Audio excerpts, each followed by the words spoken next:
Martin Scorsese recently complained about people that complain over the runtime of his new movie Killers of the Flower Moon. If that complaint should have any substance, you gotta make it better than this. Because the movie is really too long drawn out, heavy on the dialogue, and it is really a dragged affair ending with this bizarre crime play to sum up the movie by the ending, which is just cheesy at best and adds to the very long runtime.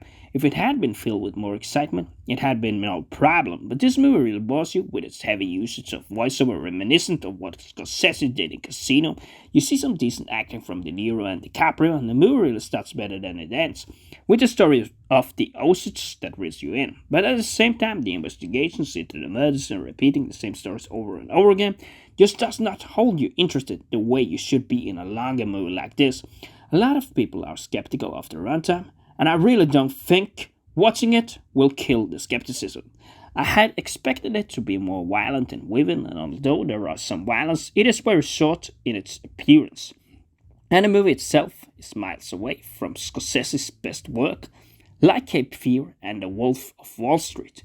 The investigation and the sequences with De Niro and DiCaprio being in jail does drag it out a lot, and the story may be told a lot more from Osage perspective, but it is also really annoying that it is not better texted. A lot of the time, you do not actually translate what the Osage are saying.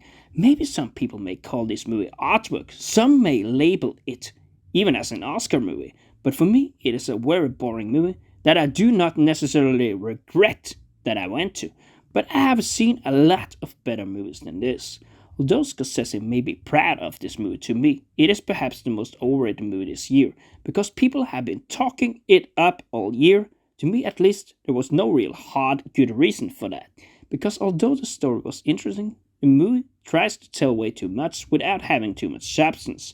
What could also have been done is to short it down, at least an hour, tone down heavy dialogue, because a lot of it just drags the movie. And you could scale up the violence.